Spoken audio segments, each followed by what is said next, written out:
presidential candidates of over 6 political parties. And today, we will be talking to the candidate of the African Action Congress, Omoyele Sowore. I have with me on this interview panel my colleagues, and we shall be meeting them very shortly. But before we go on to the interaction with Sowore, let us, as usual, get to meet him. Who is the gentleman called Omoyele Sowore? Let's have a bit of his profile. Omoyele Sowore, born 16 February 1971, is a human rights activist, pro-democracy campaigner, founder of online news agency Sahara Reporters, and presidential candidate of the African Action Congress. Omoyele Sowore is an indigene of Ilaje, Ondo State in southwest Nigeria. Sowore was born in the Niger Delta region of the country, where he was also raised, to a polygamous family of 16 children. At 12, he learned how to ride the motorcycle so that he could fish at the lake for the entire family before going to school every morning. Sowore studied geography and regional planning at the University of Lagos from 1989 to 1995, with his academic program extended by 2 extra years after being expelled twice for political reasons and student activism. He was the president of the University of Lagos Student Union government between 1992 and 1994, where he was keenly involved in anti-courtism and anti-corruption advocacy. Sowore holds a master's degree in public administration from the Columbia University. He also played a key role in the actualization of the June 12 mandate. Sowore led 5,100 students in protest against the Nigerian government in 1992. The protest resulted in police opening fire and 7 persons being killed. Sowore was arrested and tortured. Omoyele also got involved in the demand for democratic government taking over from the military. In 1993, this resulted in several arrests, detentions, and life-threatening treatment by government officials. He started Sahara Reporters in a small room in Manhattan in 2006 to fight corruption and wrong government practices. Sahara Reporters is supported by grants donated by the Ford Foundation and Omidia Foundation. As part of its policy, the medium does not accept adverts and financial support from the Nigerian government. On February 25, 2018, Sowore announced his intention to run for the position of president in the 2019 general election. In August 2018, he founded a political party, the African Action Congress, on which platform he will run for presidency. Right, thank you so much for staying with us, Face the Nation. And 2 of my colleagues are here with me. Amos Dunia is the executive editor of Forefront magazine. Thank you so much for joining us, Amos. And also joining us is Philip Iam, who is a political correspondent of the New Telegraph newspaper. Philip, thank you for joining us. Our guest is Omoyele Sowore, who is the presidential candidate of the African Action Congress, AAC. Thank you so much for joining us. Thank you for bringing me. Well, we must apologize very sincerely for bringing the program to you a few minutes behind schedule. But here, Sowore is here with us now, and it's time to find out why he is running for the presidency of Nigeria.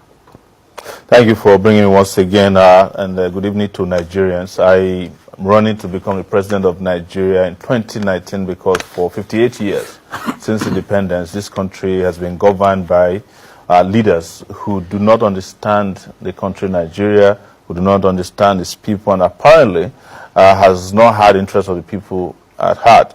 And I have been through 7 presidents in my lifetime since 1989 when I entered the University of Lagos, and have seen how the last president was better than the next one up until today, because there is standards for running a government has been completely absent. And where we are today is that Nigeria has been left broke, with huge unemployment numbers, with children out of school, becoming a country where you're likely to die before you reach the age of 5, and recently became the country which is the poverty capital of the world, whereas other West African countries or other sub-Saharan African countries are doing better than us.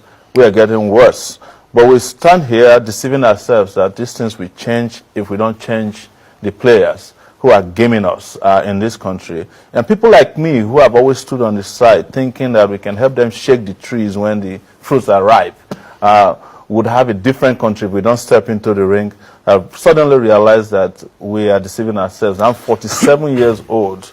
The people who fought for independence in Nigeria started doing it in their 20s. The Azikiwes, the Awolowos, and the Ahmadu Bellos, the Tafawa Balewas made this country even a better country in their 20s. As a matter of fact, President Buhari was 34 years old when he was the Minister of Petroleum Resources. There were refineries then. He came back 40 years later. He can't fix the refineries. The former Vice President, who is the PDP presidential candidate, Atiku, ran for presidency in 1992 when I was in the university. The Minister of Agriculture in Nigeria today has been around since the days of Lugard. I'm talking about Audu Ogbe. I'm just exaggerating there. These guys have no ideas. I'm not quarreling against their age. I'm quarreling against the age of their ideas and the fact that they have no capability. If you leave this country in their hands, in their care for the next 40 years, they have nothing else to offer. So it is for those of us who want to see a different country, who want to change this country, and I'm not talking about the fraudulent change they brought 4 years ago, real revolutionary change, to step into the ring, fix this country by putting in power or in position of authority by election people who know how to do things right. And I have done things right for 30 years, and my records are there for people to question, to query, to interrogate, and understand that you're talking to a person of integrity who can take this country to prosperity and progress starting from next year. Talking about your records. Yes. Many will ask, what are those records that you are talking about? Many will say, you do not have any experience in government and governance. You have not held any public office before. Where are you going to tap that experience that you need to run a country as large and as diverse as Nigeria? It's very interesting that people swear on that. Then it would have meant that people who had the experience you're talking about would have done this country differently. President Buhari, for example, was the president of this country before. President Olusegun Obasanjo was the president of this country before. If you want to count their experience as the experience we need, they should have been the most experienced leaders. But look at where they left this country. The people that I've mentioned in the past who fought for independence, ask yourself, where did they get political experience? Which public office did Awolowo hold before he fought for independence? Which public office did they hold before they became regional leaders that all of us are jealous of today? When Gowon became the president of this country and fought through a war, which political office did he hold before he became the president at the age of 29 or thereabout? None. We're talking about character. Countries that are looking for leaders that will take them to progress are not looking for people who have experience in stealing or assassination or deception. They are looking for people with character. Countries vote for presidents with character. They don't vote for presidents with useless political experiences. I did not need to have been in public office, but here is what I want to tell you about my experience. Every time it was necessary to find somebody to fight for the progress of this country when we needed democracy, as a student activist, I was there. Laid my life, on the ground for whatever could happen. And in 1999, that democracy came about. When there was a time in this country that everybody said if Obasanjo didn't become the president the third time, this country will not make progress. I was one of the few people who stood up and said, third time is unacceptable because we can't afford a Mugabe in this country. When President Yar'Adua was sick and was dying and there was a cabal around him that prevented a minority from becoming president, and all of the political leaders, including judges in this country, including parliamentarians, the Senate, the House of Representatives, even a young person at that time who was Speaker, Bankole, sided against Jonathan becoming president. I used Sahara Reporter to expose the fact that Jonathan was brain dead and Nigeria needed to prepare for it. Not even the Niger Delta militants could do it, even though they said he was their man at that time. We're talking about character here. We're talking about courage that could take countries to bigger levels. And I'll give you two more examples of countries that had people of my pedigree. I'm not as big as they are. Mandela came directly from prison. Which local government did he govern before he became the president of South Africa? The most stabilizing force in the history of that country. Obama was regarded as a community organizer. Somebody might say he was a senator, but it was just for 6 months. But he was known as a community organizer and derided for it. He stabilized America's economy for 8 years that he was in America. He's described as America's best president because it wasn't because he was a former senator, but because he was a man of character, intellect, capacity. And that is the mistake we must not make. You cannot continue to have people who do not have ideas, people who have no character, people who have no capability, boast about experiences that failed us, and we are shouting experience. I don't understand what experience you need more than that of a 30-year-old experience that I have. I'm 47 years old, Nigeria is 58 years. Out of 58 years, I've dedicated 30 of my years on earth fighting for what is just and right. And there's no political event in the last 30 years that took place that I wasn't part of. Which experience do you need more? Okay, gentlemen. Oh, Mr. Sowore, you are most welcome once again. Thank you so much, sir. You alluded to the U.S., where you have both structures and institutions working. Yes. Here in Nigeria, such do not take place. Do you think you'll be able to use the same parameters that the leaders in U.S., South Africa you alluded to? When Mandela became let me finish, yes, if you give me a chance. No problem. Do you think you can use the same parameters that are used in these nations in Nigeria that is so complex and has refused to grow beyond what you think? Minus that, you said during your opening that each leader we have is worse than the last one. Yes. If you are to tell me in details, what indices did you use to arrive at your conclusion? Well, I'll start with your last position. I read in the newspaper today that President Goodluck Jonathan is calling Buhari incompetent. You know, we used to call him incompetent. In fact, the economists describe him as a buffoon at a point. This is the Economist newspaper. But he is so comfortable today that he could call his successor incompetent. That's just to tell you, because this one is contemporary. You know, but let me go back to the issues you raised. You see, institutions and structures are not built on their own. They are built by men of character. When you're talking about the U.S., what is keeping the U.S. going is not just those institutions. It's the character of men that are occupying institutions, or those ones who have historically built the institutions. If you look at the U.S. today, if the U.S. were to be Nigeria, Mueller would have been sacked. I mean, the special prosecutor, the special counsel who is looking into the Russian meddling with the election. It's not as if President Donald Trump can't sack him. But the country's conscience, which is behind his institution, his history and pedigree, will not allow that to happen. Men who are working with him, who have to advise him, who know that there will be consequences if they even give such an advice, will not allow him to do that, because they know that there are chains of commands that will suffer for it if that were to happen. But you talk about South Africa. When Mandela came, South Africa was an apartheid state. It was the courage of his conviction and morality that helped to open up the space for black participation. If it wasn't Mandela, it would have been a different story. So the institutions are there. They are still there today.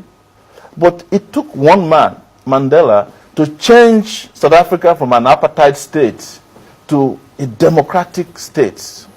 Those are what we talk about. That's why I'm not here talking about my years as a student union leader, which could count for experience, because I did better than most state governors when I was a student leader, honestly, in this country. Because at the time in this country, the duty of bringing about democracy, which was what was most important for Nigeria, was on our shoulders when we were in our 20s.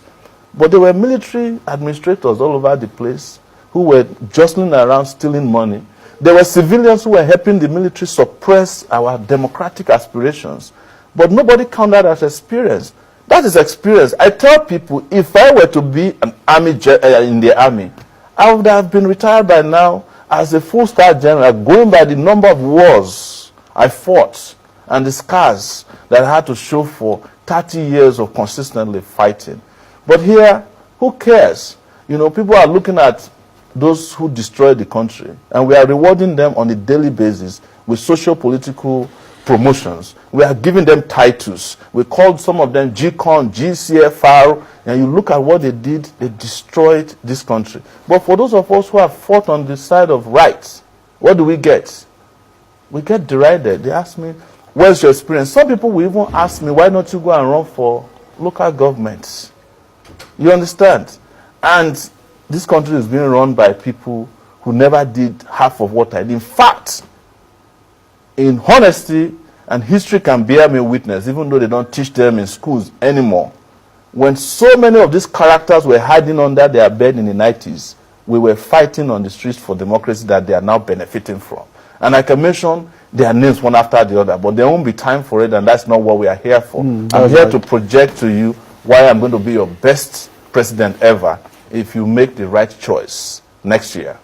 Now, Philip, before you come in, let me ask, when you formed your choice of the AAC as a political platform to run on? Well, you know, what does the AAC stand for? Okay, as of today, it is the African Action Congress, and the reason we chose the word Africa is that we are looking beyond Nigeria because the entire African continent is actually looking up to Nigeria. In fact, the black race is looking up to Nigeria to be liberated, so that they can find their own meaning and dignity as well.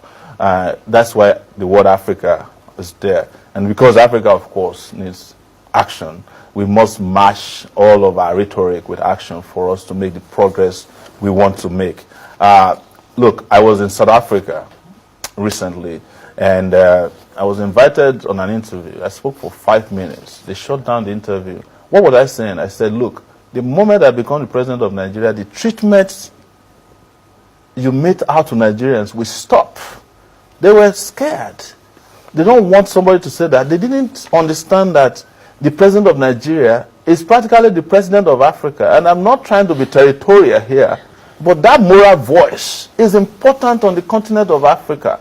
You know, and it is true. Look at the only time that Nigeria just pulled its weight on South Africa when they were doing the nonsense with yellow fever cards. The next day, everybody sat right. But you know where we are today is because every other person is doing well, and Nigeria is not doing well. We did Ghana must go. Ghana is planning Nigeria must go now, because Ghana has moved from where they used to be in 1983 to better than where we are. Our celebrities are sending airport pictures from Ghana to us as if they went to the moon. Ghana is 34 minutes from here.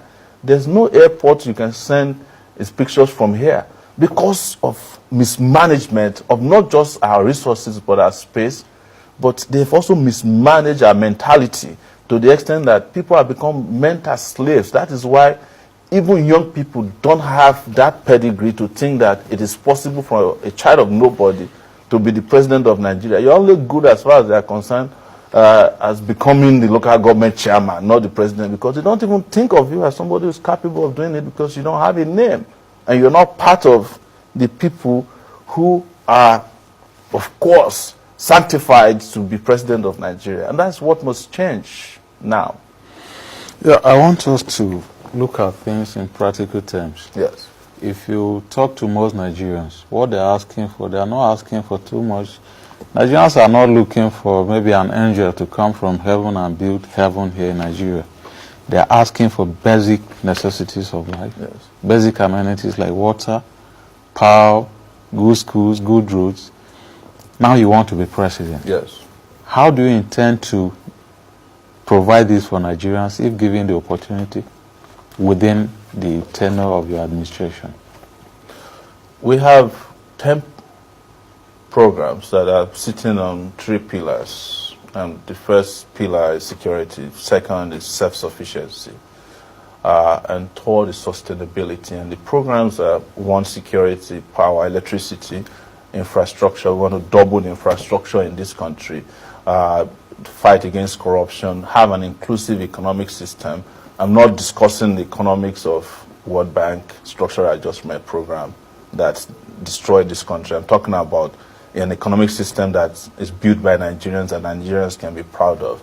I'm the first candidate to propose a 100,000 minimum wage for workers in this country, and everybody, there was an uproar.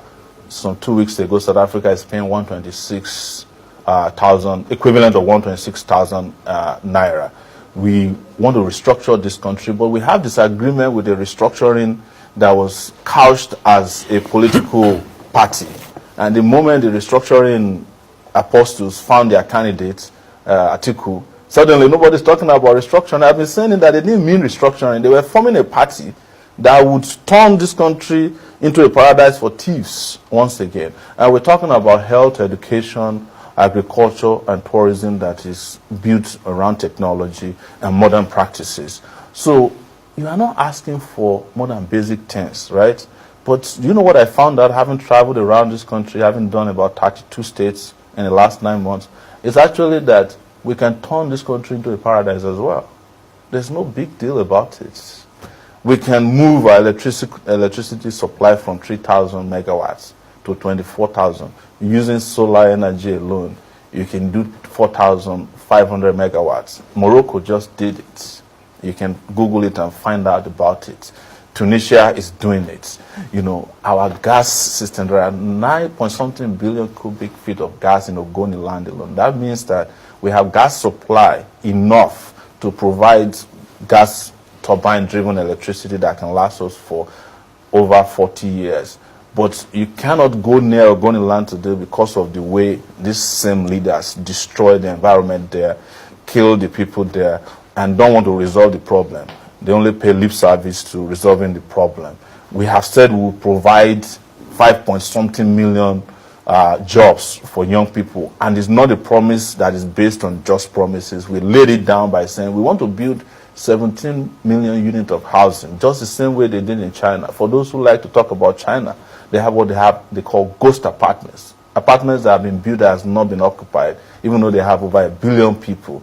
That will provide jobs. If we double our infrastructure as it is now, not just managing to do roads, you know, over 13,000 kilometers of road, that will provide over 2 million jobs. If we do what we want to do with agricultural entrepreneurship, which is providing about 1,000 jobs for entrepreneurs in every local government, multiply that by 774 local government. Tell me how many jobs we get.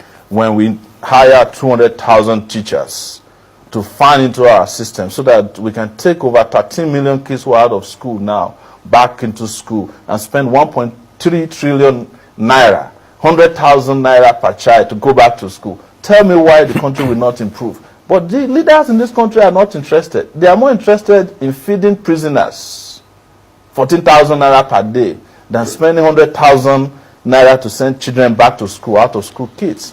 I want to pay students who are going to university study allowance as well, so that they can stay in school and focus on school. And anybody who's going to school and get that study allowance, if you come out and you work with the federal government, maybe as a teacher or in any public position, we forgive the grant. But if you go and find a job in a bank in the private sector, you pay us back with interest.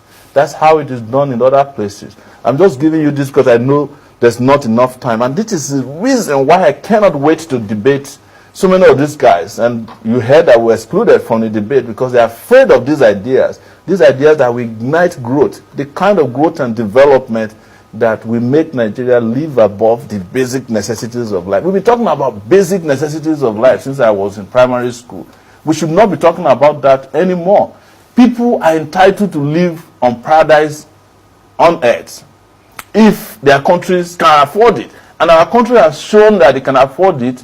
But can our country afford it? Absolutely. Because the next question will be, how are you going to fund all of these that you talk about? In a country where governments, state and federal, are saying they are unable to pay 30,000 naira minimum wage. They don't want to pay minimum wage. They are not interested in minimum wage. They are not interested in paying wages, period.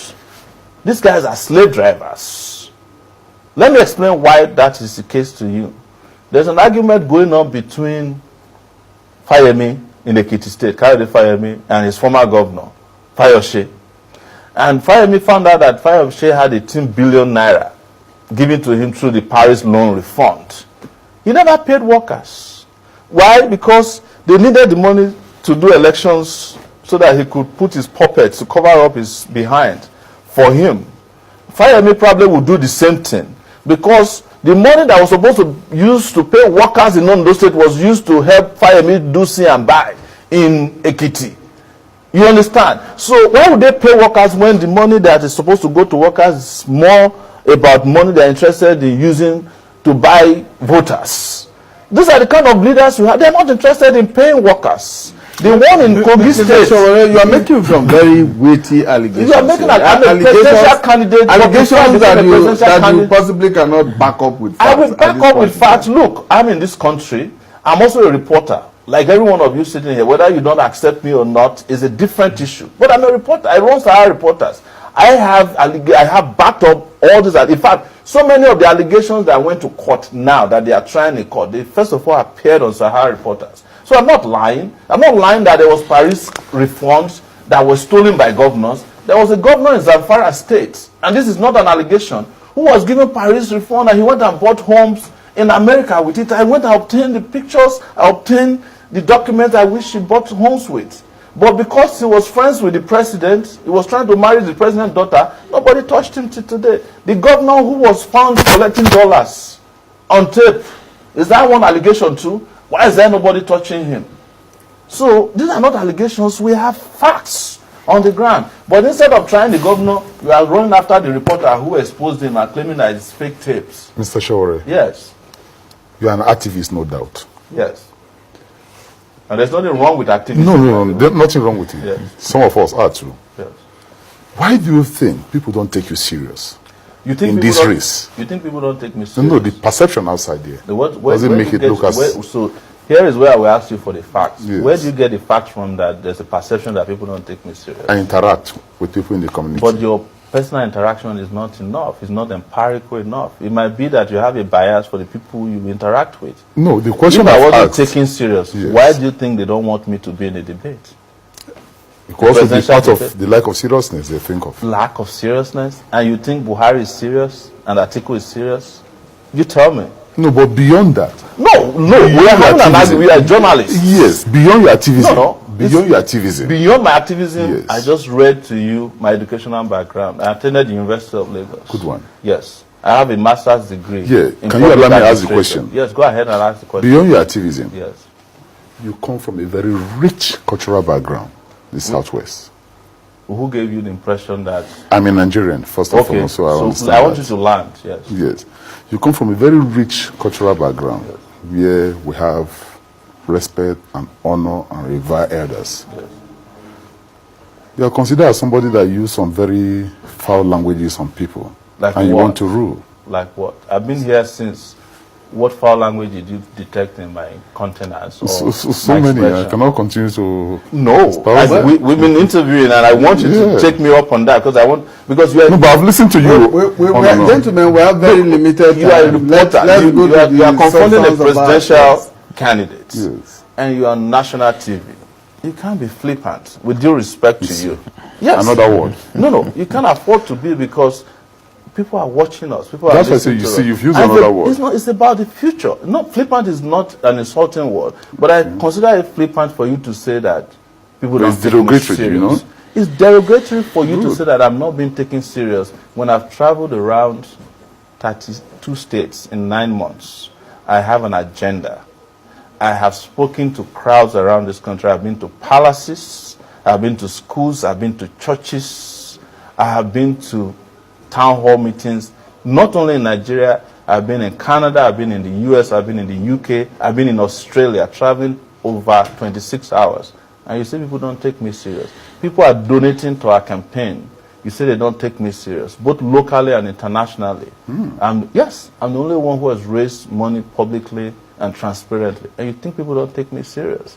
That's why I said it was flippant, with due respect. Okay, Mr. Sowore, many Nigerians are watching, Yes. and they are beginning to tweet at us. Yes. Now, one of the tweets that I just comes from Esco, and who says, who wants you to respond to this question? How do you intend to govern without having corrupt persons in your cabinet?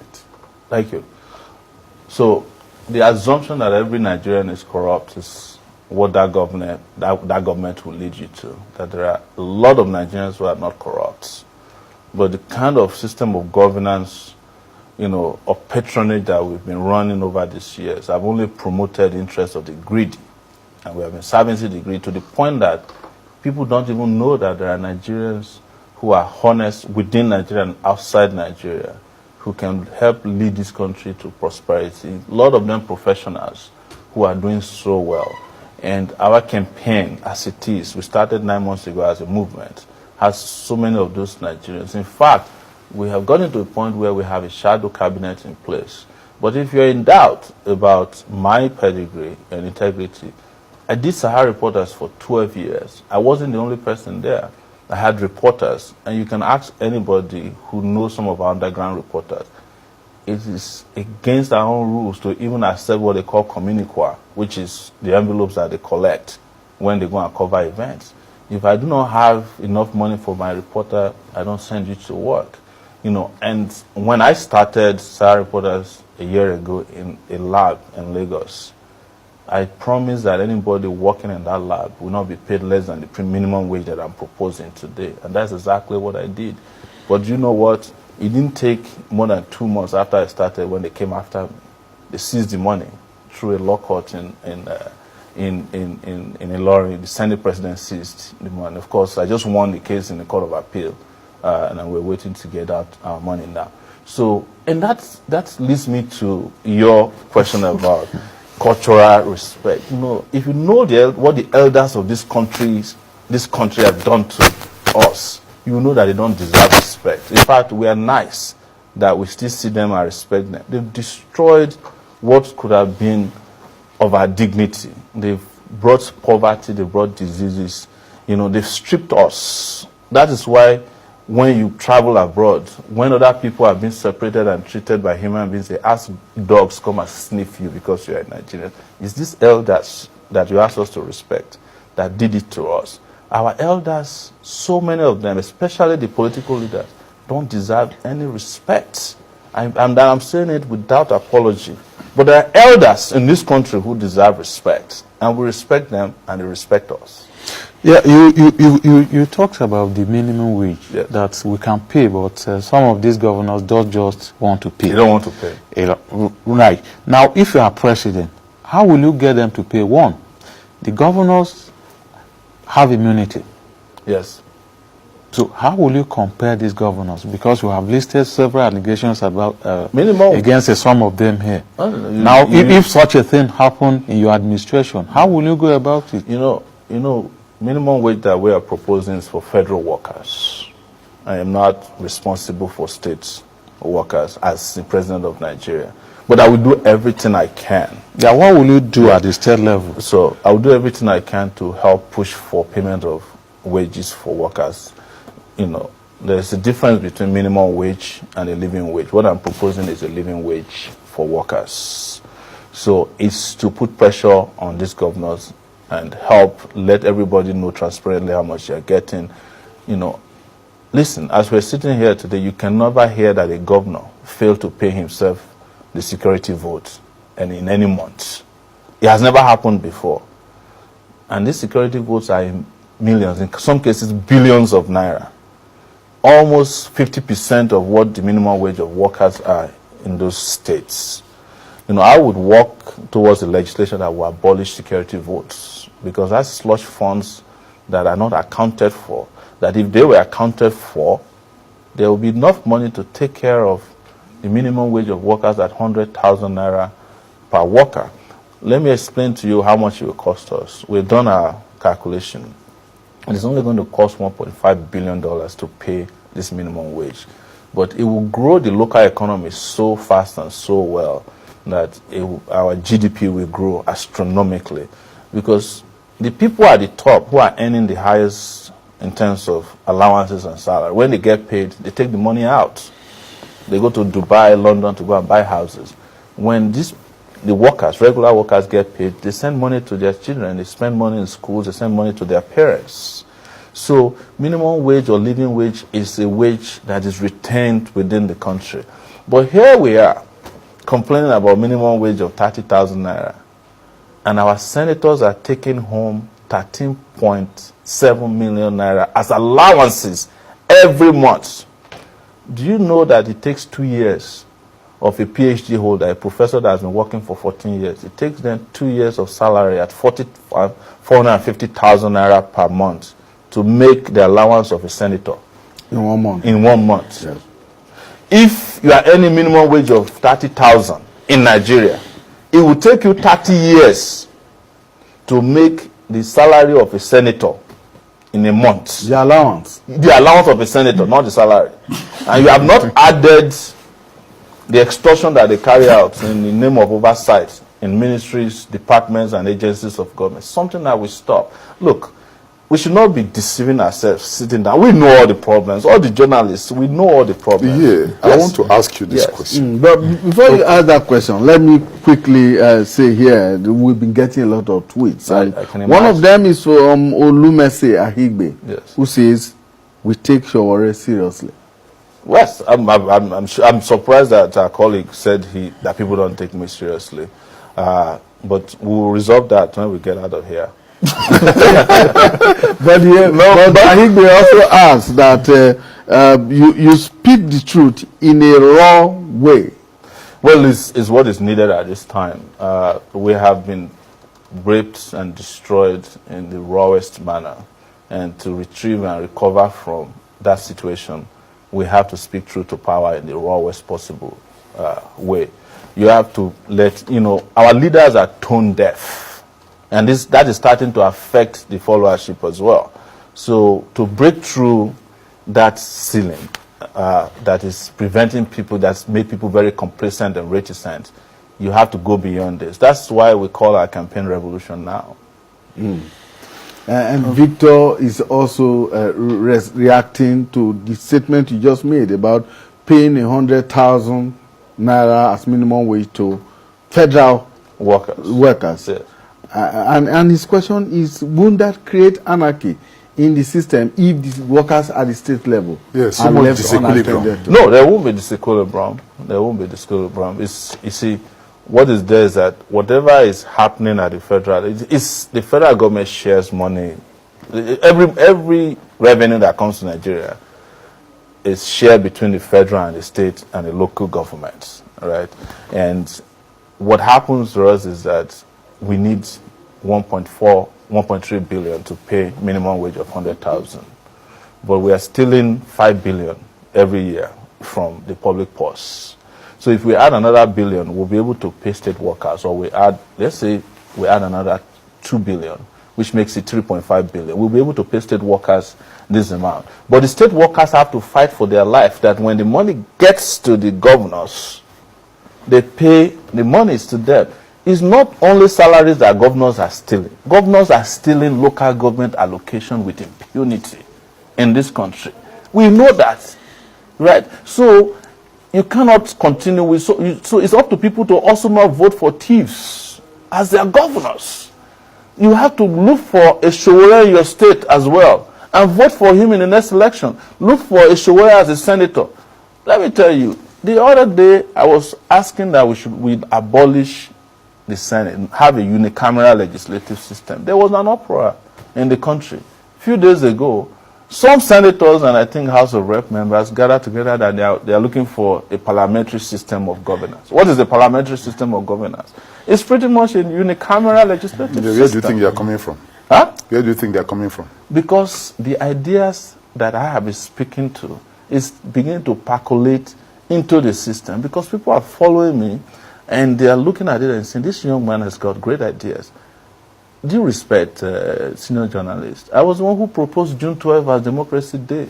Today now, I heard the other day that the House of Reps has already passed a law that will make June 12 Democracy Day. And those were the ideas we fought for when we were young. So it's coming from the understanding that the bicameral legislative system is too expensive. The main question I wanted to ask you earlier, yes, is you've proposed so many things you want to do. yes, Minimum wage, yes, infrastructure, education, and so on. Just a few days ago, one of the governors, as a matter of fact, the chairman of the Governors Forum, came out to tell the nation that the president told them that the economy is down. Nigerians should wait and expect more hardship.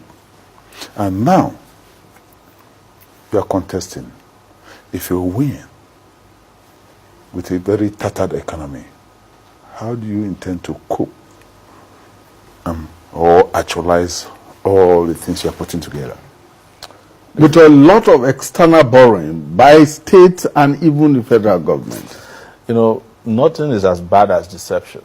You know, this is the same country in which they said through the Federal Inland Revenue Service alone, they said they've made 5 trillion naira in taxes.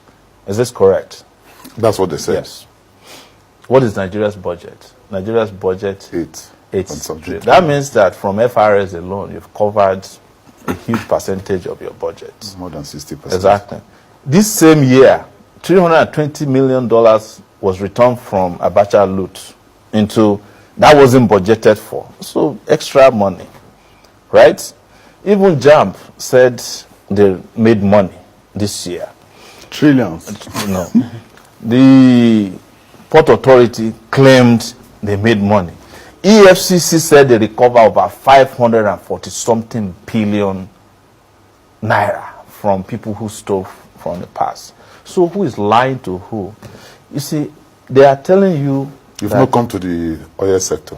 I'm not going to go there because I'm talking about areas that are not where we naturally get funding from, of course. Revenue from oil sector, I'll go to that later. Because, for instance, the Minister of State for Petroleum Resources, Kachuku, said that Nigeria lost $60 billion to a particular law that was supposed to apply to oil wells that were of a certain depth. They gave them about 10 years of grace not to pay royalties. Now the 10 years is passed. So they are supposed to pay royalties, and from those royalties, we're supposed to get $60 billion. That's just from one law alone. But because nobody is out there in control of the economy of the country, there's no leadership. With due respect, this country is without government. We only hear from government when things are failing. You don't hear from them when things are going well. But guess what? These same people who are telling you that the economy is going down, when it's time for the election, money will be popping out from everywhere to buy voters. Because the money that's supposed to be used for the development of the country, they are hiding it somewhere for election day. That is the crime that leadership is in this country. And that is why Nigerians must open their eyes and ears to those with fresh ideas and get rid of these dinosaurs whose only way of governing is excuses and more excuses and more excuses. And you might say that maybe my language is tough, but this is the time for it, for us to keep speaking the raw truth that can breathe life into a future that we desire in this country, because our children need it very badly. Let me just, because we have very limited time left, this tweet is coming from Prince Emenike, and he's asking, he likes your boldness, but what he says, what is your grassroots support base like in the 36 states of Nigeria, and how do you want to win? Because in Rivers State, he says, in Rivers State, they have never seen your party campaigning. Oh, well, that's not correct. In Rivers State, we have representatives. In fact, I'm heading to Rivers on Thursday, so you can meet me there. I just came from Uyo yesterday in Akwa Ibom State, and the reception was massive. The thing is, you have to differentiate between organic followership and the paid pipers. You know, people who are hired because of how the economy has been destroyed to come and say, you know, yes, sir, to the political parties. In some political parties in our underground investigation, when two political parties are coming into town, the same people go to the same rally, you know, because it's a business, it's that's of people going to rallies. But our own is organic. So we have people I've been to Rivers State, I did a town hall meeting there before, and I'm going back on Thursday. I've done 32 states. There's no candidate, both old and new, in this current dispensation, with due respect, that has been to as many states that I have been. I've been to as many places as possible. That I went to President Buhari's hometown, Daura, about 3 weeks ago.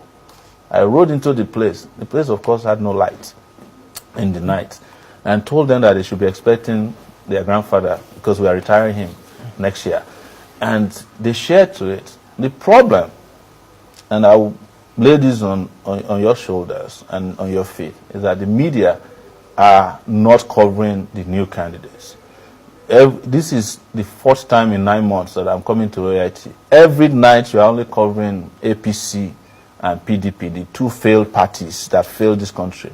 You have not conscientiously given new ideas and fresh ideas an opportunity to breathe so that more people can see. If you covered us yesterday in New York, and I'm sure you have a correspondence in New York, it would have been a different story. If you told us you were going to tell you. We let you all the time, but nobody shows up. You didn't tell us about you're going to you are not the program director of AIT. No, so I am. That's why you don't know. I am the director of news. So I should know. You have heard about Port on Thursday now. You have no. You have to formally it now.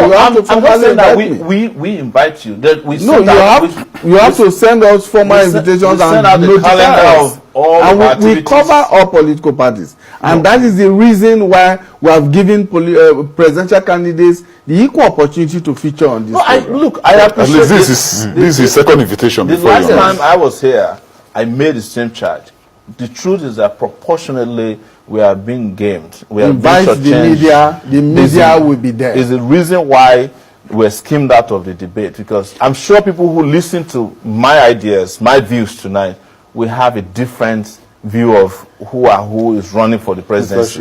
Unfortunately, our time is up. We must go. We have exhausted our 1 hour on the program today. Mr. Sowore, I assure you that if you invite us and invite the media, if you give us notice, adequate notice, we will cover you, because we have a policy to cover every political and then you mean that I can get the live coverage, the type that PDP gets? You get the live coverage if you pay for that. Okay. The live coverage is you pay for. The Constitution says all of us should get the same for news, you will get the same airtime, you will get the same treatment as any other party. I assure you of that. We'll talk about that when we leave the studio. Thank you. Well, we've been hosting Omoyele Sowore, who is the presidential candidate of the Africa Action Congress, AAC. And I've been joined on the program today by 2 of my colleagues, Amos Dunia, who is the executive editor for Front Magazine, and Philip Iyamu, our political correspondent with the New Telegraph newspaper. Gentlemen, thank you so much. Thank you very much. We wish you the very best. Thank you so much. And we look forward to giving your party all the coverage you need. My name is Imonia Marere. Do have yourself a wonderful time for the rest of today. See you again when we bring you in another of the presidential candidates.